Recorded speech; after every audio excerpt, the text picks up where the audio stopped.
ನಮಸ್ಕಾರ. ಶುಭ ಮಧ್ಯಾಹ್ನ ಪ್ರೀತಿಯ ವಿದ್ಯಾರ್ಥಿಗಳಿಗೆ, ಶಾಲಾ ಶಿಕ್ಷಕರಿಗೆ ಹಾಗೂ ಶಾಲಾ ಸಿಬ್ಬಂದಿ ವರ್ಗದವ್ರಿಗೆ. ನಿಮ್ಮೆಲ್ಲರಿಗೂ ಕೂಡ ವಿದ್ಯಾಶಕ್ತಿಯ ವಿಜ್ಞಾನದ ತರಗತಿಗೆ ಆತ್ಮೀಯವಾದಂತಹ ಸ್ವಾಗತ ಕೋರ್ತಾ ಇರೋದು ನಾನು ನಿಮ್ಮ ವಿಜ್ಞಾನದ ಶಿಕ್ಷಕಿ ಅಶ್ವಿತಾ ಮಲ್ನಾಡ್. ಪ್ರಿಯ ವಿದ್ಯಾರ್ಥಿಗಳೇ, ಹೇಗಿದ್ದೀರಾ? After a very long time ನಾನು ನಿಮ್ಮನ್ನ ಭೇಟಿ ಆಗ್ತಿರೋದಲ್ವಾ. ಹೋದ್ ವರ್ಷ ನಿಮ್ಮ ಮೊದಲ ಶೈಕ್ಷಣಿಕ ವರ್ಷವಾಗಿತ್ತು. 6ನೇ ತರಗತಿಯಲ್ಲಿ ನೀವಿದ್ರಿ. 6ನೇ ತರಗತಿಯಿಂದ ಈಗ 7ನೇ ತರಗತಿಗೆ ಶಿಫ್ಟ್ ಆಗಿದ್ದೀರಾ. ನಿಮ್ಮೊಟ್ಟಿಗೆ ನಿಮ್ಮ ಸಿಲೆಬಸ್ ಕೂಡ ಕಂಪ್ಲೀಟ್ ಆಗಿ ಚೇಂಜ್ ಆಗಿದೆ. ಹೋದ್ ವರ್ಷ ಇದ್ದಂತಹ 7ನೇ ಕ್ಲಾಸ್ ಸಿಲೆಬಸ್ಗೂ ಈಗ್ಲೂ ಬಹಳವಾದಂತಹ ವ್ಯತ್ಯಾಸಗಳನ್ನ ಕಾಣ್ತಾ ಹೋಗಬಹುದು. ಬದಲಾದಂತಹ ಸಿಲೆಬಸ್ ಜೊತೆಗೆ ನಿಮ್ಗದು ಹೊಸದಾಗಿರಬಹುದು. ಹೊಸ ಹೊಸ ಕಲಿಕೆಗಳನ್ನ ಕಲಿತಾ ನಮ್ಮ ಈ ಒಂದು ಶೈಕ್ಷಣಿಕ ವರ್ಷವನ್ನ ಅತ್ಯಂತ ಎಜುಕೇಟಿವ್ ಆಗಿ ಹಾಗೆ ಅಷ್ಟೇ ಕಲಿಕೆಯ ಮನೋಭಾವನೆಯಿಂದ ಕಲಿತಾ ಹೋಗೋಣ. ಓಕೆ, ಸೊ ಸಮಯ 3:32 ಆಗಿದೆ. ಮಧ್ಯಾಹ್ನದ ಊಟನ ಮುಗಿಸಿ ಕ್ಲಾಸ್ನ ಅಟೆಂಡ್ ಮಾಡ್ತಿರ್ತೀರಾ. ಇದಾದ್ಮೇಲೆ ಇನ್ನೊಂದು ಸೆಷನ್ ಇದೆ ಅನ್ಸುತ್ತಲ್ಲ ನಿಮ್ಗೆ? ಅದಾದ್ಮೇಲೆ ವಾಪಸ್ ಮನೆಗೆ ಹೋಗೋದಾ? Okay, super. ಶನಿವಾರ ಸಹ ಶಾಲೆ ಇರುತ್ತೆ ಅನ್ಸುತ್ತಲ್ವಾ ನಿಮ್ಮೆಲ್ಲರಿಗೂ? ಅಥವಾ ಶನಿವಾರ ರಜಾ ಇದೆಯಾ? ಇರುತ್ತಾ ಶಾಲೆ? ಗ್ರೇಟ್. ವೆಲ್, ಸೊ ಇವತ್ತಿನ ಈ ಒಂದು ಸೆಷನ್ ನಮ್ಮ ಮೊದಲ ಸೈನ್ಸ್ ಸೆಷನ್ ಅಲ್ವಾ? ಈ ಸೆಷನ್ ಅನ್ನ ನಾವು ಒಂದು ಒಳ್ಳೆಯ ವಿಷಯದ ಕುರಿತು ಮಾತಾಡ್ತಾ ಆರಂಭಿಸೋಣ. Let us start talking about a very good fact. Okay, so ನಾನು ನೆನ್ಪಿದ್ದೀನಲ್ಲ, ಹೊಸೊಬ್ರಿಗೆ ಯಾರು ಹೊಸದಾಗಿ ಸೆಷನ್ ಅನ್ನ ಜಾಯಿನ್ ಆಗಿದ್ದೀರಾ ಅವ್ರಿಗೆ ವಿದ್ಯಾಶಕ್ತಿ ಅಂತ ಹೇಳಿದ್ರೆ, ನಮ್ಮ ವಿದ್ಯಾಶಕ್ತಿಯ ಮೂಲಕ ನಾವು ಮಕ್ಕಳಿಗೆ ಶೈಕ್ಷಣಿಕ ವಿಷಯಗಳಿಗೆ ಸಂಬಂಧಪಟ್ಟಂತಹ ವಿಜ್ಞಾನ ಆಗಿರಬಹುದು, ಗಣಿತ ಆಗಿರಬಹುದು, ಆಂಗ್ಲ ಭಾಷೆ ಆಗಿರಬಹುದು. ಈ ವರ್ಷ ಅಂತೂ ಸ್ಪೋಕನ್ ಇಂಗ್ಲಿಷ್ ಕ್ಲಾಸಸ್ ನ ತೆಗೆದುಕೊಳ್ತಾ ಇದೀವಿ. ಅಂದ್ರೆ ವ್ಯಾಕರಣ ಅಲ್ದೇನೆ, ಗ್ರಾಮರ್ ಅಲ್ದೇನೆ ದಿನನಿತ್ಯ ಜೀವನದಲ್ಲಿ ನಾವು ವ್ಯವಹರಿಸ್ಲಿಕ್ಕೆ, ಸಂಭಾಷಣೆಯನ್ನ ನಡೆಸ್ಲಿಕ್ಕೆ, ಇವೆಲ್ಲದಕ್ಕೂ ಕೂಡ ಅನುಕೂಲವಾಗುವಂತೆ ನಾವು ನಿಮ್ಗೆ ಇಂಗ್ಲಿಷನ್ನ ಮಾತಾಡ್ಲಿಕ್ಕೆ ಒಂದು ಅವಕಾಶವನ್ನ ಮಾಡ್ಕೊಡ್ತೀವಿ. ಅರ್ಥ ಆಯ್ತಾ? ಸೊ ದಿನನಿತ್ಯ ಜೀವನದಲ್ಲಿ ಒಂದು ಮಾರ್ಕೆಟ್ಗೆ ಹೋಗ್ತಿರೋ ಅಥವಾ ನಿಮ್ಮ ಮೇಲ್ಗಡೆ ಇರುವಂತಹ ಶಿಕ್ಷಕರ ಜೊತೆಗೆ ಮಾತಾಡ್ಬೇಕಾಗತ್ತೆ. ಇವೆಲ್ಲಕ್ಕೂ ನಿಮ್ಮ ಸಹಪಾಠಿಗಳ ಜೊತೆಗೆ ಮಾತಾಡ್ಬೇಕಾಗತ್ತೆ. ನಿಮ್ಮ ಒಂದು ಕಾನ್ಫಿಡೆಂಟ್ ಆಗಿ ಮಾತಾಡ್ಬೇಕಾಗತ್ತೆ. ನಿಮ್ಮ ಆತ್ಮವಿಶ್ವಾಸನ ಹೆಚ್ಚಿಸ್ಬೇಕಾಗತ್ತೆ. ಅದಕ್ಕೆ ಸೂಕ್ತ ಅನ್ಸುವಂತಹ ಭಾಷೆ, ನೀವೇನ್ ಮಾತಾಡ್ಬೇಕು, ಎಲ್ಲಿ ಯಾವ ರೀತಿ ಮಾತಾಡ್ಬೇಕು ಅನ್ನೋದನ್ನ ನೀವು ಸ್ಪೋಕನ್ ಇಂಗ್ಲಿಷ್ ಕ್ಲಾಸಸ್ ಅಲ್ಲಿ ಕೇಳಬಹುದು. ಸೈನ್ಸ್ ಅಂಡ್ ಮ್ಯಾಥ್ಸ್, ವಿಜ್ಞಾನ ಮತ್ತು ಗಣಿತ, ಈ ಎರಡೂ ವಿಭಾಗದಲ್ಲೂ ಅತಿ ಹೆಚ್ಚು ಗೇಮಿಫಿಕೇಶನ್ ಮೂಲಕ, ಆಕ್ಟಿವಿಟೀಸ್ ಗಳ ಮೂಲಕ ಮತ್ತೆ ವರ್ಚುವಲ್ ಲ್ಯಾಬೊರೇಟರಿಗಳ ಮೂಲಕ ನಾವು ನಿಮ್ಗೆ ಜಟಿಲವಾದಂತಹ ಗಣಿತದ ವಿಜ್ಞಾನಕ್ಕೆ ಸಂಬಂಧಪಟ್ಟಂತಹ ವಿಷಯಗಳನ್ನ ಬಹಳ ಸರಳೀಕೃತವಾಗಿ, ತುಂಬಾ ಸಿಂಪಲ್ ಆಗಿ, ಇಷ್ಟೊಂದು ಸಿಂಪಲ್ ಆಗಿದೆಯಾ ಅನ್ನೋ ಮಟ್ಟಕ್ಕೆ ನಾವು ಎಕ್ಸ್ಪ್ಲೇನ್ ಮಾಡುವಂತಹ ಪ್ರಯತ್ನವನ್ನ ಮಾಡ್ತೀವಿ. ಓಕೆನಾ? ಹಾಗಾದ್ರೆ ಇವತ್ತಿನ ನಮ್ಮ ಈ ಸೆಷನ್ ಅನ್ನ ಒಂದು ಉತ್ತಮವಾಗಿರುವಂತಹ ನುಡಿಮುತ್ತಿನೊಂದಿಗೆ ಆರಂಭಿಸೋಣ. Let us begin a session with a very beautiful motivational quote. ಈಗ ಈ ಒಂದು ನುಡಿಮುತ್ತು ಹೀಗಿದೆ. ಈ ಮುತ್ತನ್ನ ಆಲ್ರೆಡಿ ನಿಮ್ಮ ಹಳೆಯ ಪಾಠಿಗಳು ಸಹಪಾಠಿಗಳು ಏನಿರ್ತಾರೆ, 8ನೇ ಕ್ಲಾಸ್ 6ನೇ ಕ್ಲಾಸ್ ಮಕ್ಕಳೊಟ್ಟಿಗೆ ಶೇರ್ ಮಾಡಿದ್ವಿ. ಇವತ್ತು 7ನೇ ಕ್ಲಾಸ್ ಮಕ್ಕಳು, ಸಂಪೂರ್ಣವಾಗಿ 7ನೇ ಕ್ಲಾಸ್ ಮಕ್ಕಳು ಒಬ್ಬರೇ ಇರ್ತಾರಲ್ಲ, ಅದ್ ಹಾಗೆ ಪ್ಲಾನ್ ಆಗಿದೆಯಲ್ಲ. 6ನೇ ಕ್ಲಾಸ್ ಅಂದ್ರೆ ಬರೀ 6ನೇ ಕ್ಲಾಸ್ ಮಕ್ಳು ಇರ್ತಾರೆ, 8 ಅಂದ್ರೆ 8 ಇರ್ತಾರೆ, 7 ಅಂದ್ರೆ ಬರೀ 7ನೇ ಕ್ಲಾಸ್ ಮಕ್ಳೇ ಇರ್ತಾರಲ್ಲ. ಹಾಗಾಗಿ ಅಕಾರ್ಡಿಂಗ್ಲಿ ಪ್ಲಾನ್ ಮಾಡಿ ನಾವು ನಿಮ್ಗೆ ಈ ಒಂದು ಪರ್ಟಿಕ್ಯುಲರ್ ಮೋಟಿವೇಶನಲ್ ಕೋಟ್ ಅಥವಾ ನುಡಿಮುತ್ತನ್ನ ತೋರಿಸ್ತಾ ಇದೀವಿ. ಇದೊಂದು ಶಾಲಾ ವಾತಾವರಣದ ಚಿತ್ರಣ ಇದೆ. ನಿಮ್ಮ ಅಂಗನವಾಡಿ ಶಾಲೆಯನ್ನ ನೀವು ನೆನಪಿಸ್ಕೊಬಹುದು ಅಲ್ವಾ? ಈಗಂತೂ ಮಕ್ಕಳೆಲ್ಲ ದೊಡ್ಡವರಾಗ್ತಾ ಇದ್ದೀರಾ. ಇನ್ನೊಂದು ವರ್ಷ ಕಳೆದ್ಬಿಟ್ರೆ ಹೈಸ್ಕೂಲ್ ಮಕ್ಳು ಆಗ್ಬಿಟ್ಟಿರ್ತೀರಾ. ಈಗ ಇದು ನಮ್ಗೇನ್ ಹೇಳುತ್ತೆ? ಶಿಕ್ಷಣವಿಲ್ಲದವನು ಕಣ್ಣಿದ್ದು ಕುರುಡನಿದ್ದಂತೆ. ಈಗ ನಿಮ್ಮೆಲ್ಲರಿಗೂ ಗೊತ್ತಿದೆ, ನಮ್ಗೆ ಏನಾದ್ರೂ ನೋಡ್ಬೇಕು, ಕಾಣ್ಬೇಕು ಅಂತ ಹೇಳ್ತಾ ನಾವ್ ಏನನ್ನ ಬಳಸ್ತೀವಿ? ನಮ್ಮ ಕಣ್ಣುಗಳನ್ನ ಆಧಾರವಾಗಿ ಬಳಸ್ತೀವಿ, ಹೌದಾ? ಸೊ ಕಣ್ಣು ಬಹಳ ಇಂಪಾರ್ಟೆಂಟ್ ಆಗಿರುವಂತಹ ಸೆನ್ಸರಿ ಆರ್ಗನ್ ಆಗಿರುತ್ತೆ, ತುಂಬಾ ಸೂಕ್ಷ್ಮವಾದಂತಹ ಅಂಗ ಆಗಿರುತ್ತೆ. ಕಣ್ಣು ಇಲ್ದೇ ಇರೋರ್ನ ನಾವೇನಂತ ಕರಿತೀವಿ? ಕುರುಡ ಅಂತ ಕರಿತೀವಿ, ಹೌದಾ? ಅದೇ ರೀತಿ ಮಾತು ಬಾರ್ದೇ ಇರೋನ್ನ ಏನಂತ ಕರಿತೀವಿ? ಮೂಗ ಅಂತ ಕರಿತೀವಿ. ಕಿವಿ ಕೇಳಿಸ್ದೇ ಇರೋನ್ನ ಕೆಪ್ಪ ಅಥವಾ ಕಿವುಡ ಅಂತ ಕರಿತೀವಿ, ಹೌದಾ? ಹಾಗೇನೆ ಕಾಲು ಬರ್ದೇ ಇರೋನ್ನ ಹೆವಳ ಅಂತ ಕರಿತೀವಿ, ಆತನಿಗೆ ನಡಿಲಿಕ್ಕೆ ಆಗೋದಿಲ್ಲ. ಹಾಗೆಯೇ ಶಿಕ್ಷಣ ಇಲ್ಲದವನನ್ನ ಅಥವಾ ಶಿಕ್ಷಣದ ಒಂದು ಇಂಪಾರ್ಟೆನ್ಸ್ ಏನು ಅಂತ ಅರ್ಥ ಆಗದೆ ಇರೋನು ಕಣ್ಣಿದ್ರೂ ಸಹ ಆತ ಕುರುಡ ಇದ್ದಂತೆ. ಕಣ್ಣಿಲ್ದೇ ಇರುವಂತಹ ಕುರುಡ ಹೇಗೆ ಸರಿ ದಾರಿಗೆ ಗೊತ್ತಾಗದೆ ಜಾರಿ ಬಿದ್ದ್ಬಿಡ್ತಾನೋ, ಅದೇ ರೀತಿ ಈತನು ಕೂಡ ಅವನ್ಗೆ ಸರಿ ಯಾವ್ದು ತಪ್ಪ್ಯಾವ್ದು ಅನ್ನೋದು ಗೊತ್ತಾಗೋದಿಲ್ಲ. ಸೊ ಹಾಗಾಗಿ ಶಿಕ್ಷಣ ಅಥವಾ ಒಂದು ಎಜುಕೇಶನ್ ಇಲ್ದೇ ಇರುವಂತಹ ವ್ಯಕ್ತಿ ಆತ ಕಣ್ಣಿದ್ದು ಕುರುಡನಿದ್ದಂತೆ. ಆದ್ರಿಂದ ಪ್ರತಿದಿನ ನೀವು ಶಾಲೆಗೆ ಹೋಗ್ಬೇಕಾಗತ್ತೆ. Because a person without education is like someone who has eyes but is still blind. ಅವ್ರಿಗೆ ಸರಿ ಯಾವ್ದು, ತಪ್ಪು ಯಾವ್ದು, ಒಳ್ಳೇದ್ ಯಾವ್ದು, ಕೆಟ್ಟದ್ ಯಾವ್ದು ಅಂತ ಗುರುತಿಸುವಂತಹ ಶಕ್ತಿ ಇಲ್ದೆ ಆಗೋಗುತ್ತೆ. ಅದೇನೋ ಒಂದು ಗಾದೆ ಇದೆಲ್ಲ ಕನ್ನಡದಲ್ಲಿ, ರಾತ್ರಿ ಕಂಡಂತಹ ಬಾವಿಗೆ ಹಗಲು ಹೋಗಿ ಬಿದ್ರಂತೆ. ಆ ರೀತಿ ಆಗುತ್ತೆ. ಆದ್ರಿಂದ ಶಿಕ್ಷಣ ಅನ್ನೋದು ಬಹಳ ಮಹತ್ವಕರವಾದಂತಹ ಪಾತ್ರವನ್ನ ವಹಿಸುತ್ತೆ ನಮ್ಮ ಜೀವನದಲ್ಲಿ. ಅದಕ್ಕೆ ಹಿರಿಯರು ಹೇಳ್ತಾರೆ, knowledge is knowledge is power. Power ಅಂದ್ರೆ ಪುನೀತ್ ರಾಜ್ಕುಮಾರ್ ಹೌದಾ? ಇಲ್ಲ. ಪವರ್ ಅಂದ್ರೆ ಶಕ್ತಿ. ಆಯ್ತಾ? ನಮ್ಮಲ್ಲೂ ಕೂಡ ಶಕ್ತಿ ಜಾಗೃತ ಆಗ್ಬೇಕು. ಆಲೋಚನೆ ಶಕ್ತಿ ಜಾಗೃತ ಆಗ್ಬೇಕಂದ್ರೆ ನಾವ್ ಏನ್ ಮಾಡ್ಬೇಕು? ಓದ್ಬೇಕು. ಅರ್ಥ ಆಯ್ತಾ? ಓದಿದ್ರೆ ಬರೀ ಬಹಟ್ ಹೊಡ್ಕೊಂಡು ಓದ್ಬೇಕಾ? ಮಗಿ ಮಾಡ್ಬೇಕಾ? ಇಲ್ಲ. ಓದೋ ವಿಷಯಗಳನ್ನೆಲ್ಲ ಅರ್ಥೈಸ್ಕೊಂಡು ತಿಳ್ಕೊಂಡು ನಾವು ಓದ್ತಾ ಹೋಗ್ಬೇಕು. ಆ ರೀತಿಯಾಗ ಓದಿದಾಗ ತಿಳಿದಾಗ ಮಾತ್ರ ಒಂದು ವಿಶೇಷವಾದಂತಹ ಜ್ಞಾನ ನಮ್ಗೆ ಲಭಿಸ್ತಾ ಹೋಗುತ್ತೆ. ಇದು ಇವತ್ತಿನ ಒಂದು ಮೋಟಿವೇಶನಲ್ ಕೋಟ್ ಆಗಿತ್ತು. ಪ್ರತಿ ಕ್ಲಾಸ್ನಲ್ಲೂ ಇದೇ ರೀತಿ ನೀವು ಮೋಟಿವೇಶನ್ ಕೋಟ್ಗಳನ್ನ ಕೇಳ್ತಾ ಹೋಗಬಹುದು. ಯಾಕೆ ನೀವು ಈ ಸೆಗ್ಮೆಂಟ್ ನ ಮಾಡಿದ್ದೀರಾ, ಹೊಸದಾಗಿ ಇಂಟ್ರೊಡ್ಯೂಸ್ ಮಾಡಿದೀವಿ ಅಂತ ಹೇಳಿದ್ರೆ, ಮಕ್ಕಳಿಗೆ ಅಕಾಡೆಮಿಕ್ ನಾಲೆಜ್ ಎಷ್ಟು ಇಂಪಾರ್ಟೆಂಟ್ ಆಗ್ತಾ ಹೋಗುತ್ತೋ ವ್ಯಾಲ್ಯೂ ಬೇಸ್ಡ್ ಲರ್ನಿಂಗ್ ಕೂಡ ಅಷ್ಟೇ ಮುಖ್ಯ ಆಗ್ತಾ ಹೋಗುತ್ತೆ. ಶೈಕ್ಷಣಿಕ ಶಿಕ್ಷಣದ ಜೊತೆಗೆ ಒಂದು ಮಾರ್ಗದರ್ಶಿಯಾದಂತಹ ನಿಲುವುಗಳು, ಸಂಸ್ಕಾರ ಅಂತ ನಾವು ಕರಿತೀವಿ ಕನ್ನಡದಲ್ಲಿ ಅಲ್ವಾ? ಆ ಸಂಸ್ಕಾರ ಮಕ್ಕಳಿಗೆ ಸಿಗ್ಬೇಕಂದ್ರೆ ಸರ್ವತೋಮುಖವಾದಂತಹ ಬೆಳವಣಿಗೆ ಮಕ್ಕಳಿಗೆ ಆಗ್ಬೇಕು ಅಂತ ಹೇಳಿದ್ರೆ ದಿನನಿತ್ಯ ಈ ರೀತಿ ನುಡಿಮುತ್ತುಗಳನ್ನ ತಿಳ್ಕೊಳ್ಳುವಂಥದ್ದು ಅಥವಾ ಮಹಾಪುರುಷರುಗಳ ಬಗ್ಗೆ ತಿಳ್ಕೊಂತಾ ಹೋಗೋದು, ಇಂಥ ಸಾಧಕರ ಕಥೆಗಳನ್ನ ತಿಳ್ಕೊಂತಾ ಹೋಗೋದು ತುಂಬಾ ಮುಖ್ಯ ಆಗ್ತಾ ಬರುತ್ತೆ. ಎಲ್ಲೋ ಪುಟಾಣಿಗಳು ಮಾತಾಡೋದ್ ಕೇಳಿಸ್ತಾ ಇದೆ ನನ್ಗೆ. ಕ್ಲಾಸಲ್ಲಿ ನಾನು ಒಬ್ಳೆ ಮಾತಾಡಬಹುದಲ್ವಾ? ನೀವು ಮಾತಾಡ್ಬೇಡಿ ಅಂತ ಹೇಳಲ್ಲ. ಏನಾದ್ರೂ ಸಂಶಯಗಳಿದ್ರೆ, ಏನಾದ್ರೂ ಪ್ರಶ್ನೆಗಳಿದ್ರೆ ದಯವಿಟ್ಟು ನೀವು ಕೇಳಬಹುದು. ಆದ್ರೆ ಈ ಕ್ಷಣಕ್ಕೆ ಮೇಡಮ್ ಮಾತಾಡಬಹುದಲ್ವಾ? ಅಪ್ಪಣೆ ಇದೆಯಲ್ಲ ನಿಮ್ಮೆಲ್ಲಾರ್ದು? ಓಕೆ. ನೀವು ಅಪ್ಪಣೆ ಕೊಟ್ಮೇಲೆ ಇನ್ನೇನಂತೆ, ಕ್ಲಾಸ್ನ ಮುಂದುವರಿಸ್ತಾ ಹೋಗಬಹುದು. ಓಕೆ.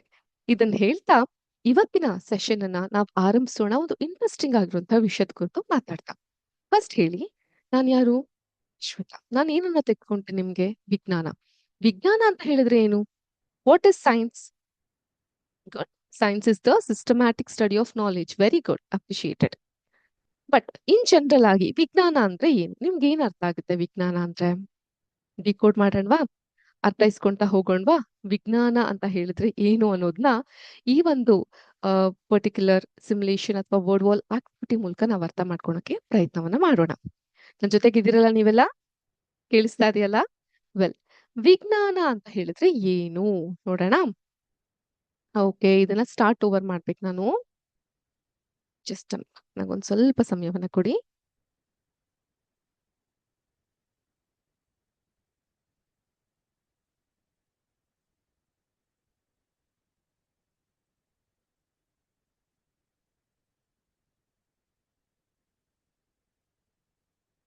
ಸುಮಾರಷ್ಟು ಪ್ರಶ್ನೆಗಳು ಒಂದ್ ಕಡೆ ಇದೆ, ಒಂದ್ ಕಡೆ ಹಲವಾರು ಒಂಥರ ಯುರೇಕಾ ಅಂತ ಕರಿತೀವಿ ನಾವ್ ಅದನ್ನ, ಅಂದ್ರೆ ಹೊಳಿಯೋದು, ಏನೋ ಸಡನ್ ಆಗಿ ಹೊಳಿಯೋದು ಆ ರೀತಿ ಇದೆ. ಓಕೆ, ಅತಿರೇಕ ಅಲ್ಲ, ಯುರೇಕಾ. EUREKA, Eureka. ಒಂದ್ ಕೆಲ್ಸ ಮಾಡೋಣ, ನಾನು ಪ್ರತಿ ಕ್ಲಾಸ್ ನಲ್ಲೂ ಕೂಡ ನಿಮ್ಮ ಹಳೆ ಕ್ಲಾಸ್ ಫ್ರೆಂಡ್ಸ್ ಗಳಿಗೆಲ್ಲ ಕೇಳಿರ್ಬೋದು, ಒಂದು ಟಾಸ್ಕ್ ನ ಕೊಡ್ತಾ ಹೋಗ್ತೀನಿ. ಅಂದ್ರೆ ನಾನು ಏನೇ ಒಂದು ವಿಷಯ ಮಾತಾಡಿದ್ರು ಕೂಡ ಅದ್ರೊಂದು ಹೋಮ್ ವರ್ಕ್ ಕೊಡ್ತಾ ಹೋಗ್ತೀನಿ. ಈಗ ಯುರೇಕಾ ಅಂತ ಹೇಳಿದ್ರೆ ಏನು ಅಂತ ನೀವು ತಿಳ್ಕೊಬೇಕಾಗುತ್ತೆ. ನಾನು ಚಾಟ್ ಬಾಕ್ಸ್ ಅಲ್ಲಿ ಹಾಕ್ತೀನಿ ಅದ್ರ ಸ್ಪೆಲ್ಲಿಂಗ್ ನ. EUREKA, Eureka. ಏನ್ ಯುರೇಕಾ ಅಂದ್ರೆ ತಿಳ್ಕೊಂಡ್ ಬನ್ನಿ, ನೆಕ್ಸ್ಟ್ ಕ್ಲಾಸ್ ಅಲ್ಲಿ ಡಿಸ್ಕಸ್ ಮಾಡೋಣ. ಆಯ್ತಾ? ಈಗ ನಮ್ಮ ವಿಜ್ಞಾನದ ಕಡೆಗೆ ಹೋದಾಗ, ವಿಜ್ಞಾನ ಅಂತ ಹೇಳಿದ್ರೆ ಏನು? ಪ್ರಶ್ನೆಗಳನ್ನ ಕೇಳೋದು, ಅನ್ವೇಷಣೆಯನ್ನ ಮಾಡೋದು ಮತ್ತು ಉತ್ತರಗಳನ್ನ ಹುಡುಕೋದು. ಈಗ ಇಲ್ಲಿ ಒಂದು ಚಿತ್ರ ಕಾಣಿಸ್ತಾ ಇದೆ. ಏನ್ ಚಿತ್ರ ಇದು? ಒಂದು ಗಿಡದ ಚಿತ್ರ. ಯಾವ ಗಿಡ ಇದು? ಮುಟ್ಟಿದ್ರೆ ಮುನಿ, ಅಥವಾ ಇಂಗ್ಲಿಷ್ ನಲ್ಲಿ ಟಚ್ ಮೀ ನಾಟ್ ಪ್ಲಾಂಟ್ ಅಂತ ಕರಿತೀವಿ.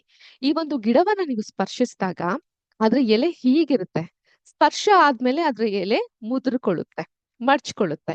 ಇದು ಯಾತಕ್ಕಾಗಿ ಹೀಗಾಗುತ್ತೆ? ನಾವೆಲ್ಲ ಆಟ ಆಡಿದೀವಲ್ವಾ ಈ ಗಿಡದ ಜೊತೆಗೆ? ನೀವಿನ್ನೂ ಆಟ ಆಡ್ತಿರ್ತೀರಾ ಈ ಗಿಡದ ಜೊತೆಗೆ. ಅಕ್ಕಪಕ್ಕ ಈ ಗಿಡ ಕಾಣ್ತು ಅಂದ್ರೆ ಅದು ಮುಟ್ಟಿದ ತಕ್ಷಣ ಅದು ಫಸ್ಟ್ ಟೈಮ್ ಮುಚ್ಕೊಂಡಾಗ ಅಥವಾ ತೆರ್ಕೊಂಡಾಗ, ಅಥವಾ ಈ ಬಸವನ ಹುಳು ನೋಡಿದೀರಾ?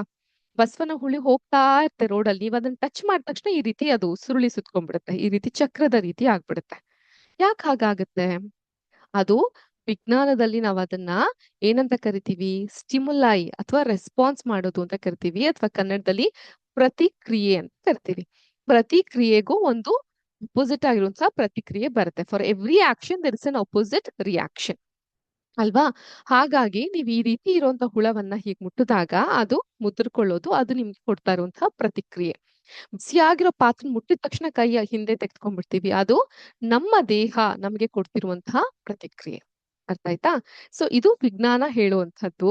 ಹಾಗಾಗಿ ವಿಜ್ಞಾನ ಅಂತ ಹೇಳಿದ್ರೆ ನಮ್ಗೆ ತಿಳಿದೇ ಇರೋದ್ನ ಕೇಳೋದು. ಯಾಕಿದ್ ಹೀಗಿದೆ?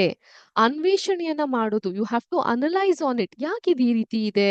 ಯಾಕಿದು ಮುದ್ರಕೊಳ್ಳುತ್ತೆ? ಯಾಕಿದು ತೆರೆದುಕೊಳ್ಳುತ್ತೆ? ಈ ಬ್ರಹ್ಮಕಮಲ ಅನ್ನುವಂತ ಹೂವಿದೆ. ಈ ಬ್ರಹ್ಮಕಮಲ ಅನ್ನುವಂತ ಹೂವು ಎಷ್ಟೊತ್ತಿಗೆ ಅರಳೋದು? ಬ್ರಹ್ಮ ಮುಹೂರ್ತ ಅಥವಾ ಸುಮಾರು 3-4 ಗಂಟೆ ಹೊತ್ತಲ್ಲಿ ಅರಳುತ್ತೆ. ಯಾಕೆ ಅದೇ ಸಮಯದಲ್ಲಿ ಅರಳುತ್ತೆ? ಈ ರೀತಿ ಪ್ರಶ್ನೆಯನ್ನ ಕೇಳೋದು, ಅದಕ್ಕೆ ಉತ್ತರವನ್ನ ಹುಡುಕೋದು, ಇವೆಲ್ಲವೂ ಕೂಡ ವಿಜ್ಞಾನದ ಭಾಗನೇ ಆಗಿರುತ್ತೆ. ಈಗ ಕಲರ್ ಮಿಕ್ಸಿಂಗ್ ನಾವೆಲ್ಲ ಈ ಒಂದು ಆಟಗಳನ್ನ ಆಡಿರ್ತೀವಲ್ವಾ? ಕೆಂಪು ಮತ್ತು ಅರಿಶಿಣ ಈ ಒಂದು ಬಣ್ಣವನ್ನ ಮಿಕ್ಸ್ ಮಾಡಿದಾಗ ಯಾವ ಬಣ್ಣ ಸಿಗುತ್ತೆ ನಮ್ಗೆ? ಕೇಸರಿ ಬಣ್ಣ ಸಿಗುತ್ತೆ. ಅರಿಶಿಣ ಮತ್ತೆ ನೀಲಿ ಈ ಬಣ್ಣವನ್ನ ಮಿಕ್ಸ್ ಮಾಡಿದಾಗ ಯಾವ ಬಣ್ಣ ಸಿಗುತ್ತೆ? ಹಸಿರು ಬಣ್ಣ ಸಿಗುತ್ತೆ ಅಲ್ವಾ? ಈಗ ಅಕಸ್ಮಾತ್ ಇವತ್ತು ಯಾವ ವಾರ? ಶುಕ್ರವಾರ. ಶನಿವಾರ ದಿನ ನಿಮ್ಗೆ ವೈಟ್ ಕಲರ್ ಯೂನಿಫಾರ್ಮ್ ನ ಹಾಕೊಬೇಕು ಅನ್ನೋದು ಇಟ್ಕೊಳ್ಳಿ. ನಮ್ ಬೆಂಗಳೂರು ಕಡೆ ಎಲ್ಲ ಮಕ್ಕಳು ಬಿಳಿ ಬಣ್ಣದ ಸಮವಸ್ತ್ರವನ್ನ ಧರಿಸ್ತಾರೆ ಶನಿವಾರದ ಹೊತ್ತು. ನಿಮ್ ಕಡೆ ಹೇಗೆ ಧರಿಸ್ತೀರಾ? ಚಾಟ್ ಮಾಡಬಹುದು, ನನ್ಗೆ ಮೆಸೇಜ್ ಕಳಿಸಬಹುದು, ನನ್ಗೆ ಕಾಣಿಸ್ತಾ ಇರುತ್ತೆ. ಅಕಸ್ಮಾತ್ ಬೈ ಚಾನ್ಸ್ ಆ ಒಂದು ಬಿಳಿ ಬಣ್ಣದ ಶರ್ಟ್ ಮೇಲೆ ಒಂದು ಸ್ವಲ್ಪ ಕಲೆ ಆಯ್ತು, ಏನೋ ಒಂದು ಕಲೆ ಆಯ್ತು ಅಂತ ಇಟ್ಕೊಳ್ಳಿ. ಆ ಕಲೆಯ ಮೇಲೆ ಸಡನ್ ಆಗಿ ನೀವು ಸೋಪಿನಿಂದ ಉಜ್ಜಿದಾಗ ಆ ಕಲೆ ಏನಾಗುತ್ತೆ? ಕೆಂಪು ಬಣ್ಣಕ್ಕೆ ತಿರುಗುತ್ತೆ. ಯಾಕೆ ಬಣ್ಣಕ್ಕೆ ಆ ರೀತಿ ತಿರುಗುತ್ತೆ? ಅಲ್ಲೊಂದು ಕೆಮಿಕಲ್ ರಿಯಾಕ್ಷನ್ ಆಗುತ್ತೆ, ಒಂದು ರಾಸಾಯನಿಕವಾದಂತ ವಿಷಯ ನಡೀತಾ ಹೋಗುತ್ತೆ ಅಲ್ವಾ? ಅದೇ ತರ ಅರಿಶಿನ ನಿಮ್ಮ ಅಡಿಗೆ ಇವತ್ತೇ ಟೆಸ್ಟ್ ಮಾಡಿ. ಸುಮಾರಷ್ಟು ಜನ ಜಾಯಿನ್ ಆಗ್ತಾ ಇದ್ದಾರೆ, ಇರ್ಲಿ.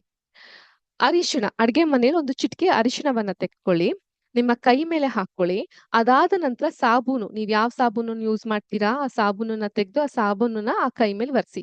ಸಾಬೂನನ್ನ ನೋಡಿದಾಗ ಆ ಬಣ್ಣ ಕೆಂಪಾಗಿರುತ್ತೆ. ಯಾತಕ್ಕೆ ಕೆಂಪಾಗಿರುತ್ತೆ? Because of the pH value ಅನ್ನೋದ್ರ ಮೂಲಕ ಕೆಂಪಾಗಿರುತ್ತೆ. ಮೇಡಮ್ ಏನೇನೋ ಹೇಳ್ತಾ ಇದೀರಾ, ನಮ್ಗೆ ಅರ್ಥನೇ ಆಗ್ತಿಲ್ಲ. pH ವ್ಯಾಲ್ಯೂ ಅಂತ ಹೇಳ್ತೀರಾ, ಯುರೇಕಾ ಅಂತ ಹೇಳ್ತೀರಾ.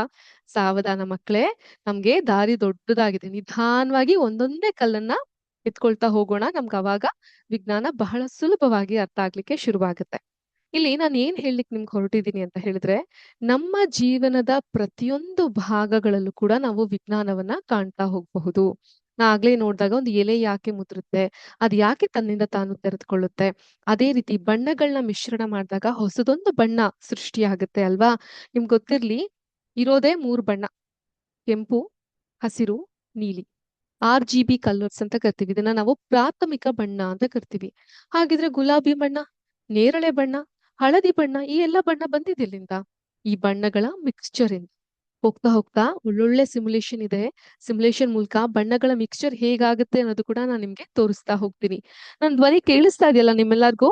ಕೇಳಿಸ್ತಾ ಇದೆಯಾ? ಸೂಪರ್. ಈಗ ಈ ಬಣ್ಣದ ಮಿಶ್ರಣದಿಂದ ಹೊಸ ಬಣ್ಣ ಒಂದು ಉದ್ಭವ ಆಗುತ್ತಲ್ಲ, ಅದು ಕೂಡ ವಿಜ್ಞಾನದ ಒಂದು ಭಾಗನೇ ಆಗಿರುತ್ತೆ. ಓಕೆ.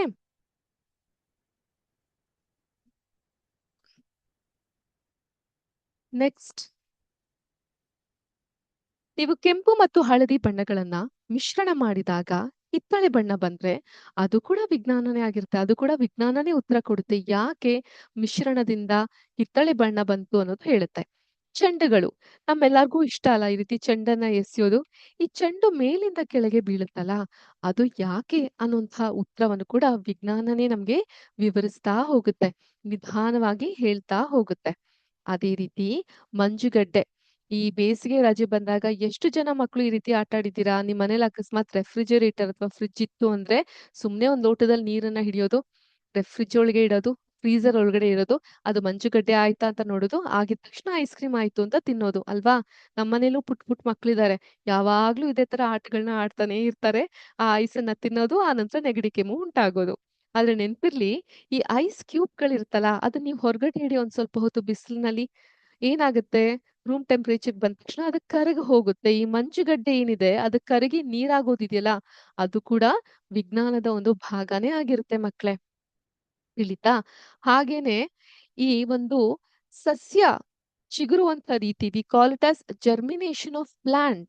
ಒಂದು ಕಾಳು ಅಥವಾ ಬೀಜ ಏನಿರುತ್ತೆ ಅದನ್ನ ಭೂಮಿಯಲ್ಲಿ ಹುಗಿದು ಹಾಕಿದಾಗ ನಿಧಾನವಾಗಿ ಅದು ಆ ಒಂದು ಮಾಯ್ಶ್ಚರ್ನ, ಹ್ಯುಮಿಡಿಟಿನ ಪಡ್ಕೊಂತಾ, ಆ ತೇವಾಂಶವನ್ನ ಪಡ್ಕೊಂತಾ ಅಲ್ಲೇ ಮೊಳಕೆ ಇಳುತ್ತೆ. ಮೊಳಕೆ ಎದ್ದು ಅದು ನಿಧಾನವಾಗಿ ಒಂದು ಗಿಡವಾಗುತ್ತೆ. ಗಿಡ ದೊಡ್ಡದಾಗ್ತಾ ಹೋಗುತ್ತೆ. ಕೆಲವೊಂದು ಗಿಡ ಈಗ ಉದಾಹರಣೆಗೆ ಮಾವಿನಕಾಯಿ ಅಥವಾ ಅದರ ವಾಟೆಯನ್ನ ನಾನು ಭೂಮಿಯಲ್ಲಿ ಹುದುಗಿ ಹಾಕ್ದಾಗ ಅದು ನಿಧಾನವಾಗಿ ಗಿಡದಿಂದ ಮರ ಆಗಿ ಹೋಗ್ತಾ ಹೋಗುತ್ತೆ.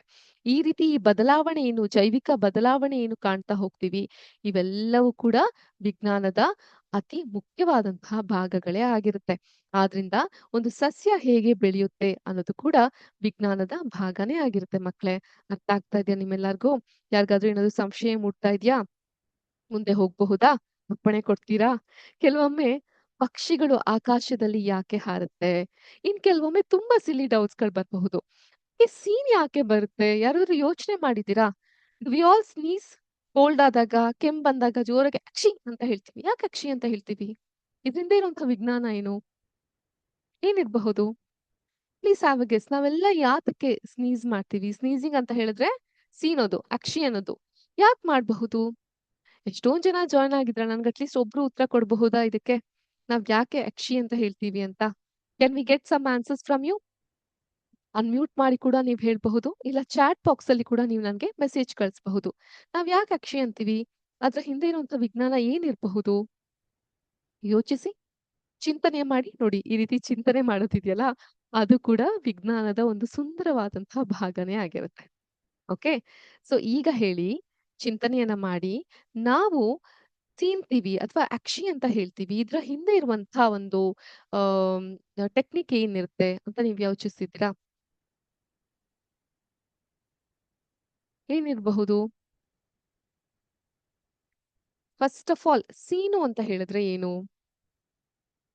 ಚಾಟ್ ಅಲ್ಲಿ ಮೆಸೇಜಸ್ ಬರ್ತಾ ಇದೆ. ಕೆಲವ್ರು ಮೆಸೇಜ್ ಮಾಡ್ತಾ ಇದ್ದೀರಾ. ಓಕೆ. ಫಸ್ಟ್ ಆಫ್ ಆಲ್ ಸೀನು ಅಂತ ಹೇಳಿದ್ರೆ ಏನು? ಛಿ ಅಂತೀವಲ್ಲ, ಏನ್ ಹಂಗಂದ್ರೆ? ತಿಳ್ಕೊಳ್ಳೋಣ. ಸೀನು ಅಂತ ಹೇಳಿದ್ರೆ ನಮ್ಮ ಶ್ವಾಸಕೋಶದ ವ್ಯವಸ್ಥೆಯಲ್ಲಿ ಅದೊಂದು ಸೆಕ್ಯೂರಿಟಿ ಅಲಾರಾಮ್ ಇದ್ದಂಗೆ. In our respiratory system this works as a security alarm. ನಮ್ಮ ಮೂಗಿನ ಒಳಗೆ ಧೂಳು, ಹೂವಿನ ಮಕರಂದ, ಖಾರ ಅಥವಾ ತಂಪಾದ ಗಾಳಿ ಪ್ರವೇಶಿಸಿದಾಗ ಮೂಗಿನೊಳಗಿನ ಸೂಕ್ಷ್ಮ ನರಗಳು ಏನ್ ಹೇಳುತ್ತೆ, ತಕ್ಷಣವೇ ಮಿದುಳಿಗೆ ಒಂದು ಸಂದೇಶವನ್ನ ಕೊಟ್ಬಿಡುತ್ತೆ. ಗೊತ್ತಾಯ್ತಾ? ಅವರೆಲ್ಲ ಒಂದು ಸಿಗ್ನಲ್ ಕೊಡ್ತಾರೆ ಮೆದ್ಳಿಗೆ. ಮೆದ್ಳು ಯಾರೋ ಮೂಗೊಳಗಡೆ ಬಂದಂಗಾಯ್ತು ಅಂತ. ಈಗ ಒಂದ್ ದೊಡ್ಡ ಬಿಲ್ಡಿಂಗ್ ಇರುತ್ತೆ ಅನ್ಕೊಳ್ಳಿ. ಆ ಬಿಲ್ಡಿಂಗ್ ಅಲ್ಲಿ ಒಬ್ಬ ಸೆಕ್ಯೂರಿಟಿ ಗಾರ್ಡ್ ಇರ್ತಾನೆ. ಸಡನ್ ಆಗಿ ಯಾರೋ ಬಿಲ್ಡಿಂಗ್ ಒಳಗ್ ನುಗ್ಗಿದ್ರೆ ಏನ್ ಮಾಡ್ತಾನೆ? ಅಲ್ಲಿಂದ ಫೋನ್ ಮಾಡ್ತಾನೆ. ಯಾರೋ ಬಂದಿದ್ದಾರೆ, ಯಾರೋ ಬೇಡದೇ ಇರೋರು ನಮ್ಮ ಬಿಲ್ಡಿಂಗ್ ಒಳಗಡೆ ಬರ್ತಾ ಇದ್ದಾರೆ ಅಂತ. ಅದೇ ತರ ನಮ್ ದೇಹದೊಳಗೆ ಯಾವ್ದೋ ಬೇಡದೇ ಇರುವಂತಹ ಒಂದು ಡಸ್ಟ್ ಆಗಿರಬಹುದು. ಈಗ ನಿಮ್ ತಾಯಿ ಏನಾದ್ರು ಮಿಷಿನ್‌ಗೆ ಹೋಗಿ ಮಿಲ್‌ಗೆ ಹೋಗ್ಬಿಟ್ಟು ಜೋಳದ ರೊಟ್ಟಿಗೆ ಮಾಡಿಸ್ಕೊಂಡ್ ಬರಕ್ಕೆ ಜೋಳನ್ ಬೀಸ್ಕೊಂಡ್ ಬಾ ಅಥವಾ ರಾಗಿ ಬೀಸ್ಕೊಂಡ್ ಬಾ ಅಥವಾ ಅಕ್ಕಿ ಬೀಸ್ಕೊಂಡ್ ಬಾ, ಖಾರದ ಪುಡಿ ಬೀಸ್ಕೊಂಡ್ ಬಾ, ಈ ರೀತಿ ಏನಾದ್ರು ಹೇಳ್ದಾಗ ಅಂತ ಜಾಗಕ್ಕೆ ಹೋಗ್ತಿದ್ದಂಗೆ ಅಕ್ಷಿ ಅನ್ನಕ್ ಶುರು ಮಾಡ್ತೀವಿ. ಯಾಕೆ? ಅಲ್ಲಿ ಇರುವಂತಹ ಬಹಳ ಸಣ್ಣ ನಮ್ಮ ಕಣ್ಣಿಗೂ ಕಾಣ್ತಿರುವಂತಹ ಡಸ್ಟ್ ಪಾರ್ಟಿಕಲ್ ನಮ್ಮ ಮೂಗೊಳಗಡೆ ಹೋಗಿರುತ್ತೆ. ಅಥವಾ ನಿಮ್ಗೆ ಯಾರಿಗಾದ್ರೂ ಶೀತ, ನೆಗಡಿ ಈ ರೀತಿ ಇದ್ದಾಗ್ಲೂ ಕೂಡ ಅಕ್ಷಿ ಅನ್ನೋದು ಬರುತ್ತೆ. ನಮ್ಮ ಒಳಗೆ ಈ ಶೀತದ ಫುಲ್ ಫಾರ್ಮ್ ಗೊತ್ತಾ ನಿಮ್ಗೆ? ಕೋಲ್ಡ್ ಅಂತ ಕರಿತೀವಿ. ಕೋಲ್ಡ್ ಅಂದ್ರೆ ಕಾಮನ್ ಒಬ್ಸ್ಟ್ರಕ್ಟಿವ್ ಲಂಗ್ ಡಿಸೀಸ್ ಅಂತ. ನಮ್ಮ ಶ್ವಾಸಕೋಶದಲ್ಲಿ ಇರುವಂತಹ ಒಂದು ಕಾಯಿಲೆ ಅಂತ ಅರ್ಥ. ತುಂಬಾ ದೊಡ್ಡ ಕಾಯಿಲೆ ಅಂತ ಅಲ್ಲ. ಕೋಲ್ಡ್ ಅನ್ನೋದು ಒಂದು ಚಿಕ್ಕ ಕಾಯಿಲೆ. ಸೊ ನಾವು ಆ ಒಂದು ಶ್ವಾಸಕೋಶದಲ್ಲಿ ಬರುವಂತಹ ಈ ಒಂದು ಚಿಕ್ಕವಾದಂತಹ ಡಸ್ಟ್ ಅನ್ನ ಆಚೆ ಹಾಕ್ಲಿಕ್ಕೆ ಸೀನ್ತೀವಿ. ಅಕ್ಷಿ ಅಂತ ಅಂತೀವಿ. ಓಕೆನಾ? ಈಗ ಇನ್ನೊಂದು ವಿಷಯ ನೋಡ್ಕೊಳ್ಳೋಣ.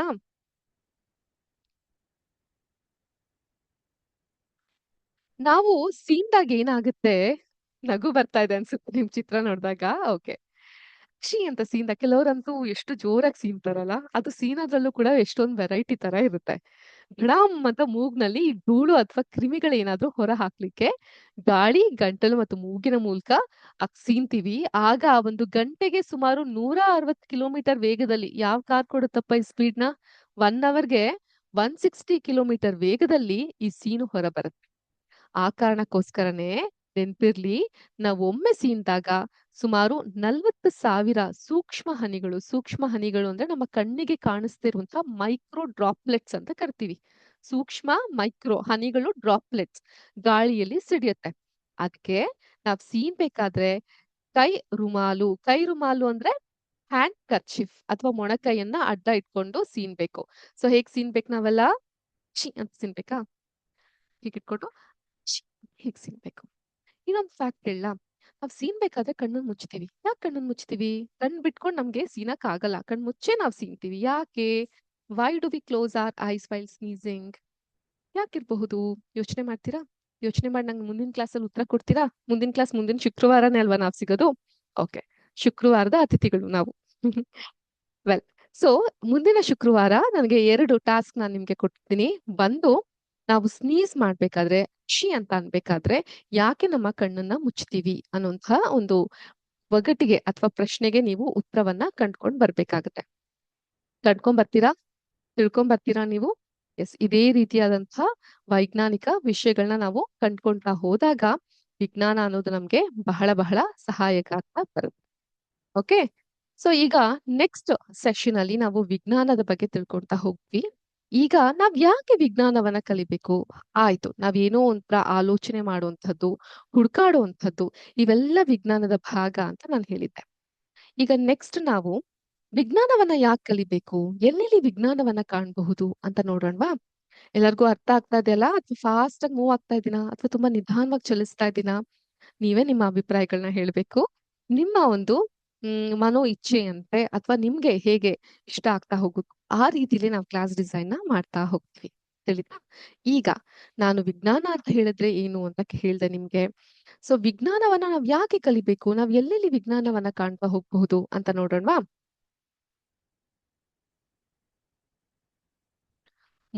ಮೊದಲನೇದಾಗಿ ವಿಜ್ಞಾನವು ಸರ್ವವ್ಯಾಪಿಯಾಗಿರುವಂಥದ್ದು. It is very vast. ಈಗ ಒಂದು ಪುಟ್ಟ ಮಗುವಿನ ತಲೆಯನ್ನ ನೋಡಿದಾಗ ಇದ್ರಲ್ಲಿ ಏನೇನಿಲ್ಲ. DNA ಇದೆ, ಇಲ್ಲೊಂದು ಆರೋ ಮಾರ್ಕ್ ಇದೆ, ಇಲ್ಲೊಂದು ವೈಜ್ಞಾನಿಕವಾಗಿರುವಂತಹ ಒಂದು ಸೂತ್ರವನ್ನ ಕಾಣಬಹುದು, ಒಂದು ಫಾರ್ಮುಲೆಯನ್ನ ಕಾಣಬಹುದು, ಇಲ್ಲೊಂದು ರೀತಿಯಾದಂತಹ ಒಂದು ಟೈಡ್ ಅಂತ ಕರಿತೀವಿ ಅದನ್ನ ಕಾಣಬಹುದು, ಎಷ್ಟೊಂದು ಸೂತ್ರಗಳನ್ನ ಕಾಣ್ತಾ ಹೋಗಬಹುದು, ದೇಶ ವಿದೇಶಗಳನ್ನ ಕಾಣ್ತಾ ಹೋಗಬಹುದು. ಇದರಿಂದ ಏನ್ ನಮ್ಗೆ ತಿಳಿಯುತ್ತೆ? ವಿಜ್ಞಾನ ಅನ್ನೋದು ಸರ್ವವ್ಯಾಪಿಯಾಗಿರೋದು. ಇಟ್ ಇಸ್ ಫಿಲ್ಡ್ ಎವ್ರಿವೇರ್ ಅನ್ನೋದು ನಮ್ಗೆ ತಿಳಿತಾ ಹೋಗುತ್ತೆ. ವಿಜ್ಞಾನ ಅಂದ್ರೆ ಕೇವಲ ಪುಸ್ತಕದಲ್ಲಿರುವ ವಿಷಯಗಳನ್ನ ಕಂಠಪಾಠ ಮಾಡೋದಲ್ಲ. You are not just going to memorise whatever you have in the book. ಪರೀಕ್ಷೆ ಬಂತು ಅಂದ್ರೆ ಹಾಗೆ ಅಲ್ವಾ? ಟೆಕ್ಸ್ಟ್ ಬುಕ್ ತೆಗಿತೀರಾ, ಇಲ್ಲ ಮೇಡಮ್ ಕೊಟ್ಟಿರೋ ನೋಟ್ಸ್ ಗಳನ್ನ ತೆಗಿತೀರಾ, ಅಥವಾ ಸರ್ ಕೊಟ್ಟಿರೋ ನೋಟ್ಸ್ ಗಳನ್ನ ತೆಗಿತೀರಾ, ಚೆನ್ನಾಗಿ ಕಂಠಪಾಠ ಮಾಡ್ತೀರಾ, ಹೋಗಿ ಎಕ್ಸಾಮ್ ನಲ್ಲಿ ಅದನ್ನ ಬರ್ಬಿಟ್ಟು ಬಂದು ಇಷ್ಟು ಮಾರ್ಕ್ಸ್ ಬಂತು ಅಂತ ಹೇಳ್ತೀರಾ. ಹ್ಮ್. ವಿಜ್ಞಾನ ಅಂತ ಹೇಳಿದ್ರೆ ನಾವು ವಾಸ ಮಾಡುವಂತಹ ಜಗತ್ತು, ಅದನ್ನ ಅರ್ಥ ಮಾಡ್ಕೊಳ್ಬೇಕು. ಉದಾಹರಣೆಗೆ ನಿಮ್ಮ ಶಾಲೆ ಅಥವಾ ನಿಮ್ಮ ಶಾಲಾ ಕೊಠಡಿ ಹೇಗಿದೆ, ಅಲ್ಲಿ ಚಾಕ್ಪೀಸ್ ಯಾವ ರೀತಿ ಇದೆ, ನಾವ್ ಹೇಗ್ ಬರಿತೀವಿ ಅಲ್ಲಿ, ಆ ಜಾಗ ಹೇಗಿದೆ, ನೀರು, ನಮ್ಮ ನೀರ್ ಯಾಕೆ ಬೇರೆ ತರ ಇದೆ, ಬೇರೆ ಬೇರೆ ಜಾಗಕ್ಕೆ ಹೋದಾಗ ನೀರು ಕೂಡ ಬದಲಾವಣೆ ಆಗ್ತಾ ಹೋಗುತ್ತೆ. ಯಾತಕ್ಕೆ? ಇದರಿಂದ ಹಿಡಿದು ಚಿಕ್ಕದಿಂದ ಹಿಡಿದು ಬ್ರಹ್ಮಾಂಡದ ರಹಸ್ಯಗಳವರೆಗೆ. ಬ್ರಹ್ಮಾಂಡ ಅಂತ ಹೇಳಿದ್ರೆ ಜ್ಯೋತಿಷ್ಯ ಕಾರ್ಯಕ್ರಮ ಮೇಡಮ್. ಬ್ರಹ್ಮಾಂಡ ಅಂತ ಹೇಳಿದ್ರೆ ಗ್ಯಾಲಕ್ಸಿ, ಅದರ ರಹಸ್ಯಗಳನ್ನು, ಸೂರ್ಯ, ಚಂದ್ರ, ಮಿಕ್ಕಿದ್ದು ಚರಾಚರ ಗ್ರಹಗಳು, ಅವುಗಳ ರಹಸ್ಯವನ್ನ ಕೂಡ ಹೊರಗೆಡಹಲು ಆಲೋಚಿಸುವ, ವೀಕ್ಷಿಸುವ ಮತ್ತೆ ಕಾರ್ಯವನ್ನ ನಡೆಸುವ ಒಂದು ವಿಶೇಷ ವಿಧಾನವೇ ವಿಜ್ಞಾನ. We call it as systematic study of knowledge. ಪ್ರತಿಯೊಂದನ್ನು ಕೂಡ ಆಲೋಚಿಸುವಂತ ವಿಶೇಷವಾದಂತಹ ಶಕ್ತಿ ಇದೆ ವಿಜ್ಞಾನಕ್ಕೆ. ತಿಳಿತೆ? ನೆಕ್ಸ್ಟ್, ಆಳವಾದಂತಹ ಸಾಗರದಿಂದ ಹಿಡಿದು ಬೃಹತ್ ಬಾಹ್ಯಾಕಾಶದವರೆಗೂ, ನಕ್ಷತ್ರ ಗ್ರಹಗಳವರೆಗೂ, ಅಡುಗೆ ಮನೆಯಿಂದ ಹಿಡಿದು, ಅಮ್ಮ ಮಾಡುವಂತಹ ಅಡುಗೆಯಿಂದ ಹಿಡಿದು ಆಟದ ಮೈದಾನದವರೆಗೂ ಎಲ್ಲೆಡೆ ಕೂಡ ಇದೆ ವಿಜ್ಞಾನ. Science is everywhere. ನೀವು ಮನೇಲಿ ನಿಮ್ಮ ತಾಯಿ ಅಡ್ಗೆ ಮಾಡ್ಬೇಕಾದ್ರೆ ಒಂದು ಸಡನ್ ಆಗಿ ಬಂದು ಅಡ್ಗೆ ಮಾಡೋದಿಲ್ಲ ಅಲ್ವಾ? ಸಡನ್ ಆಗಿ ಸ್ಟವ್ ಮೇಲೋ ಅಥವಾ ಸೌದೆ ಒಲೆ ಮೇಲೋ ಒಂದು ಪಾತ್ರೆನಿಟ್ಟು ಅಡ್ಗೆ ಮಾಡಕ್ ಹೋಗಲ್ಲ. ಈಗ ಒಂದು ಸಾರ್ ಮಾಡ್ಬೇಕು ಅಂತ ಹೇಳಿದ್ರೆ ಮುಂಚಿತವಾಗಿ ಏನೇನ್ ತರಕಾರಿ ಬೇಕೋ ಅದನ್ನೆಲ್ಲ ಕಟ್ ಮಾಡಿ ಇಟ್ಕೊಂಡಿರ್ತಾರೆ. ಈರುಳ್ಳಿ, ಬೆಳ್ಳುಳ್ಳಿ, ಕರ್ಬೇವಿನ ಸೊಪ್ಪು, ಕೊತ್ಮೀರಿ, ಮಸಾಲೆ ಪದಾರ್ಥಗಳನ್ನೆಲ್ಲ ರುಬ್ಬಿಟ್ಕೊಂಡಿರ್ತಾರೆ. ಅದಾದ್ಮೇಲೆ ಒಲೆ ಹಚ್ಚಿ ಒಂದೊಂದೇ, ಈಗ ಎಣ್ಣೆ ಹಾಕಿದ ತಕ್ಷಣ ಸಾಸಿವೆ ಹಾಕಲ್ಲ. ಎಣ್ಣೆ ಹಾಕಿ ಅದು ಸ್ವಲ್ಪ ಕಾದ ನಂತರ ಸಾಸಿವೆ ಹಾಕಿದಾಗ ಅದು ಚಿಟಪಟ ಅಂತ ಸಿಡಿಯುತ್ತೆ. ಅದಾದ ನಂತರ ಕರ್ಬೇವಿನ ಸೊಪ್ಪು ಹಾಕ್ತಾರೆ. ಸೊ ಏನ್ ಮಾಡ್ತಾರೆ? ಒಂದು ಆರ್ಗನೈಸ್ಡ್ ಸ್ಟ್ರಕ್ಚರ್ ರೀತಿಯಲ್ಲಿ ಒಂದು ಶಿಸ್ತಿನಿಂದ ಅಡ್ಗೆ ಮಾಡ್ತಾ ಹೋಗ್ತಾರೆ. ವಿಜ್ಞಾನ ಕೂಡ ಅದೇ ರೀತಿ. ಆದ್ರಿಂದ ಅಡ್ಗೆ ಮನೆಯಿಂದ ಹಿಡಿದು ಅಂತರಿಕ್ಷದವರೆಗೂ ಕೂಡ ವಿಜ್ಞಾನ ಅನ್ನೋದು ಸರ್ವವ್ಯಾಪ್ತಿಯಾಗಿದೆ. ನನ್ನ ಹಿಂದೆ ಸಮುದ್ರ ಕಾಣ್ತಾ ಇದೆಯಾ ನಿಮ್ಗೆ? ಹಾ, ಆ ಸಮುದ್ರ ಎಷ್ಟು ಆಳವಾಗಿದೆಯೋ ಅಷ್ಟು ಆಳವಾಗಿದೆ ವಿಜ್ಞಾನ. ದೊಡ್ಡ ದೊಡ್ಡ ವಿಜ್ಞಾನಿಗಳು, ಆಲ್ಬರ್ಟ್ ಐನ್ಸ್ಟೈನ್, ಐಸಕ್ ನ್ಯೂಟನ್, ಇಂಥವರೆಲ್ಲ ಏನ್ ಅಭಿಪ್ರಾಯ ಪಟ್ಟಿದ್ದಾರೆ ಗೊತ್ತಾ? ನಾವೆಲ್ಲ ವಿಜ್ಞಾನ ವಿಭಾಗದಲ್ಲಿ ಏನೇ ಸಂಶೋಧನೆ ಮಾಡಿದ್ರು ಕೂಡ ಅದು ಒಂದು ಸಮುದ್ರದಲ್ಲಿ ಒಂದು ಬೊಗಸೆಯನ್ನ ಹಿಡಿದಷ್ಟು. ಹಾಗಿದ್ದಾಗ ನಾವು ನಮ್ಮ ದೃಷ್ಟಿಯಿಂದ ಎಷ್ಟು ತಿಳಿದಿದೀವಿ ವಿಜ್ಞಾನ ಬಗ್ಗೆ? ಒಂದು ಹನಿಯಷ್ಟು, ಒಂದು ನೀರಿನ ಹನಿಯಷ್ಟು ತಿಳಿದಿದೀವಿ. ಅಷ್ಟು ಸರ್ವವ್ಯಾಪ್ತಿಕತೆ ವಿಜ್ಞಾನಕ್ಕೆ ಇರುತ್ತೆ. ತಿಳಿತಾ ಮಕ್ಕಳೇ? ಆದ್ರಿಂದ ವಿಜ್ಞಾನವನ್ನ ಒಂದು ಕ್ಲಿಷ್ಟಕರವಾದಂತಹ ಕೋರ್ಸ್ ರೀತಿ ನೋಡ್ಬೇಡಿ. ಬದಲಿಗೆ ಅದು ನಿಮ್ಗೆ ಅನುಭವಕ್ಕೆ ಎಲ್ಲಾ ಕಡೆನೂ ಅರ್ಥವಾಗುವ ಹಾಗೆ ಇರುವಂತಹದ್ದು. ಆ ವಿಜ್ಞಾನ ಅನ್ನೋದು ಒಂದು ಕೊನೆಯೇ ಇಲ್ಲದೆ ಇರುವಂತಹ ಒಂದು ಗಂಟಿದ್ದಂತೆ. ಆ ಒಗಟು ನೀವು ಬಿಡಿಸ್ಲಿಕ್ಕೂ ಆಗಲ್ಲ, ಬಿಡಿಸ್ಲಿಕ್ಕೆ ಆಗುತ್ತೆ, ಬಟ್ ಅದಕ್ಕೊಂದು ಕೊನೆ ಅನ್ನೋದಿಲ್ಲ. It is never ending. ಅಕ್ಷಯ ಪಾತ್ರೆ ಕೇಳಿದ್ರೆ, ಅಕ್ಷಯ ಪಾತ್ರೆ? ಅಕ್ಷಯ ಪಾತ್ರೆ ಅಂದ್ರೆ ಸರ್ಕಾರದ ಯೋಜನೆ ಮೇಡಮ್. ಹೌದು. ಅಕ್ಷಯನ ಪಾತ್ರೆ ಮೇಡಮ್, ಸೂಪರ್. ಕ್ಷಯ ಅಂತ ಹೇಳಿದ್ರೆ ಮುಗ್ದು ಹೋಗುವಂಥದ್ದು, ವಿಚ್ ಹ್ಯಾಸ್ ಅನ್ ಎಂಡ್. ಅರ್ಥ ಆಯ್ತಾ? ಯಾವ್ದಕ್ಕೆ ಒಂದು ಎಂಡ್ ಇರುತ್ತೋ ಅದನ್ನ ಕ್ಷಯ ಅಂತ ಕರಿತೀವಿ. ಕ್ಷಯ ಅಂದ್ರೆ ಅದು ಮುಗಿದೇ ಇರುವಂತಹದ್ದು. ಮುಗಿದೇ ಇರುವಂತದ್ಕೆ ಅಕ್ಷಯ, ಖಾಲಿ ಆಗದೆ ಇರುವಂತಹದ್ದು ಅಂತ ನಾವು ಕರಿತಾ ಹೋಗ್ತೀವಿ. ತಿಳಿತಾ? ಈಗ ನಾವು ವಿಜ್ಞಾನದ ಬಗ್ಗೆ ಮತ್ತಷ್ಟು ತಿಳ್ಕೊಂತಾ ಹೋಗೋಣ. ನಿಮ್ಮ ಟೆಕ್ಸ್ಟ್ ಬುಕ್ ನಲ್ಲಿ, ನಿಮ್ಮ ಪ್ರಥಮ ಪಾಠದಲ್ಲಿ ವಿಜ್ಞಾನದ ಬಗ್ಗೆ ಏನಿದೆ ಅಂತ ನಾವು ಯೋಚಿಸ್ತಾ ಹೋಗೋಣವಾ? ಓಕೆ. ನಿಮ್ಗೆ ಈಗ ನಾನು ವಿಜ್ಞಾನದ ಬಗ್ಗೆ ಮಾತಾಡ್ತೆ. ಸಂಯೋಜಿತ ವಿಜ್ಞಾನ ಅಂತ ಒಂದಿದೆ, ಅಂದ್ರೆ ಇಂಟಿಗ್ರೇಟೆಡ್ ಸೈನ್ಸ್ ಅಂತ. ಕಾಣಿಸ್ತಾ ಇದೆಯಾ? ಸಂಯೋಜಿತ ವಿಜ್ಞಾನ. ಇಲ್ಲಿ ಏನ್ ಕಾಣಿಸ್ತಾ ಇದೆ ನಿಮ್ಗೆ? ಒಂದು ಲ್ಯಾಬೊರೇಟರಿ ಕಾಣಿಸ್ತಾ ಇದೆ, ಸ್ಪೆಕ್ಸ್ ಕಾಣಿಸ್ತಾ ಇದೆ, ಬೈನಾಕ್ಯುಲರ್ ಕಾಣ್ತಾ ಇದೆ, ರಾಕೆಟ್ ಕಾಣ್ತಾ ಇದೆ, ಗ್ರಹಗಳು ಕಾಣ್ತಾ ಇದೆ, DNA ಕಾಣ್ತಾ ಇದೆ, ಆ ವೈಜ್ಞಾನಿಕ ಸೂತ್ರಗಳನ್ನೆಲ್ಲ ಕಾಣುತ್ತೆ, ಕಾಂತಗಳು ಅಂದ್ರೆ ಮ್ಯಾಗ್ನೆಟ್ ಕಾಣುತ್ತೆ, ಇಲಿ ಕಾಣುತ್ತೆ. ಅಬ್ಬಬ್ಬಾ, ಏನೆಲ್ಲ ಇದೆ ವಿಜ್ಞಾನದಲ್ಲಿ! ಹೆಸರಿಸ್ತಾ ಹೋಗ್ಬೇಕು ಅಲ್ವಾ ನಾವು? ಇಂಟಿಗ್ರೇಟೆಡ್ ಸೈನ್ಸ್ ಅಂತ ಹೇಳಿದ್ರೆ ಏನು? ವಿಜ್ಞಾನದಲ್ಲಿ ಹಲವಾರು ಶಾಖೋಪಶಾಖೆಗಳಿದೆ. ನಾವ್ ಅದನ್ನ ಡಿವೈಡ್ ಮಾಡ್ತಾ ಹೋಗ್ತೀವಿ. 6ನೇ ಕ್ಲಾಸ್ ವರ್ಗು ಹೇಗಿತ್ತು? ವಿಜ್ಞಾನ ಅಂದ್ರೆ ಕುತೂಹಲ, ಒಂದು ಕ್ಯೂರಿಯಾಸಿಟಿ ರೀತಿ ಕಲಿತಾ ಇದ್ವಿ. ಈಗ ಹಾಗಲ್ಲ. ನೀವೆಲ್ಲ 7ನೇ ಕ್ಲಾಸಿಗೆ ಬಂದಿದ್ದೀರಾ, ಒಂದು ಹಂತ ಮುಂದೆ ಬಂದಿದ್ರಾ, ದೊಡ್ಡ ಮಕ್ಕಳಾಗಿದ್ದೀರಾ. ಹೇಗೆ ಒಂದು ಮರದ ಕಾಂಡ ಒಂದೇ, ಬೇವಿನ ಮರ, ಮಾವಿನ ಮರ ಒಂದೇ. ಅವೆಲ್ಲ ಅಂದ್ರೆ ಬೇವು ಮಾವು ಒಂದೇ ಅಂತ ಹೇಳ್ತಲ್ಲ, ಬೇವಿನ ಮರ ಅಂದ್ರೆ ಅದ್ರ ಕಾಂಡ ಒಂದೇ, ಆದ್ರೆ ಅದಕ್ಕೆ ಎಷ್ಟೊಂದು ಶಾಖೆಗಳಿದೆ ಅಲ್ವಾ? The tree has various branches. ಅದೇ ರೀತಿ ಈ ವಿಜ್ಞಾನವು ಕೂಡ ಭೌತಶಾಸ್ತ್ರ. ಭೌತಶಾಸ್ತ್ರ ಅಂದ್ರೆ ಫಿಸಿಕ್ಸ್, ಭೌತಿಕತೆಗೆ ಸಂಬಂಧಪಟ್ಟಂತದ್ದು. ಗೊತ್ತಾಯ್ತಾ? ಭೌತಶಾಸ್ತ್ರ. ರಸಾಯನ ಶಾಸ್ತ್ರ. ರಸಾಯನ ಅಂದ್ರೆ ಹಣ್ಣಿನ ರಸಾಯನನಾ? ಹ್ಮ್. ಕೆಮಿಕಲ್ಸ್, ರಸಾಯನಕ್ಕೆ ಸಂಬಂಧಪಟ್ಟಂತು ವಿವಿಧ ರಸಗಳ ಅಧ್ಯಯನ, ರಸಾಯನ ಶಾಸ್ತ್ರ. ಜೀವಶಾಸ್ತ್ರ ಅಂದ್ರೆ ಜೀವಕ್ಕೆ ಸಂಬಂಧಪಟ್ಟಿದ್ದ. ಕರೆಕ್ಟ್. ಜೀವಕ್ಕೆ ಸಂಬಂಧಪಟ್ಟಿರುವಂತಹ ಜೈವಿಕ ವಿಜ್ಞಾನ, ಬಯಾಲಜಿ ಅಂತ ಕರಿತೀವಿ. ಮತ್ತು ಭೂವಿಜ್ಞಾನ, ಭೂಮಿಗೆ ಸಂಬಂಧಪಟ್ಟದ್ದು. ಈ ಎಲ್ಲಾ ವಿಭಾಗಗಳಲ್ಲಿ ಕಂಡರೂ ಇವೆಲ್ಲವೂ ಒಂದಕ್ಕೊಂದು ಅಂತರ್ ಸಂಬಂಧ, ಇಂಟರ್ ಕನೆಕ್ಟೆಡ್ ಆಗಿದೆ. ಒಂದಕ್ಕೊಂದು ಅದಕ್ಕೆ ಸಂಬಂಧ ಅನ್ನೋದು ಇರುತ್ತೆ. ಆದ್ರಿಂದ ವಿಜ್ಞಾನದಲ್ಲಿ ಯಾವ ಯಾವ ಶಾಸ್ತ್ರಗಳನ್ನ ನಾವು ಕಲಿತಾ ಹೋಗ್ತೀವಿ? ಹೇಳ್ತೀರಾ ನನ್ನೊಟ್ಟಿಗೆ? ಭೌತಶಾಸ್ತ್ರ, ರಸಾಯನ ಶಾಸ್ತ್ರ, ಜೈವಿಕ ಶಾಸ್ತ್ರ ಅಥವಾ ಜೀವಶಾಸ್ತ್ರ, ಈಗ ಹೊಸದಾಗಿ ಭೂವಿಜ್ಞಾನ.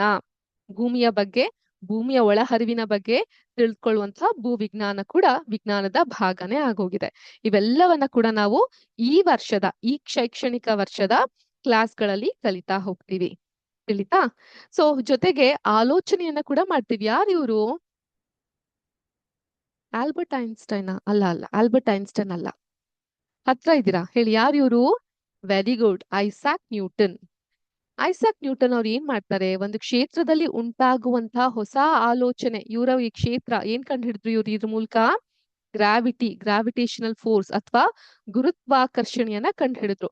ಆ ಒಂದು ಕ್ಷೇತ್ರದಲ್ಲಿ ಆಗುವಂತಹ ಬದಲಾವಣೆ ಇದೆಯಲ್ಲ, ಅದು ಬೇರೆ ಕ್ಷೇತ್ರಕ್ಕೆ ಇಂಟರ್ ಕನೆಕ್ಟೆಡ್ ಆಗಿರುತ್ತೆ. ಒಂದು ನಿಮಿಷ.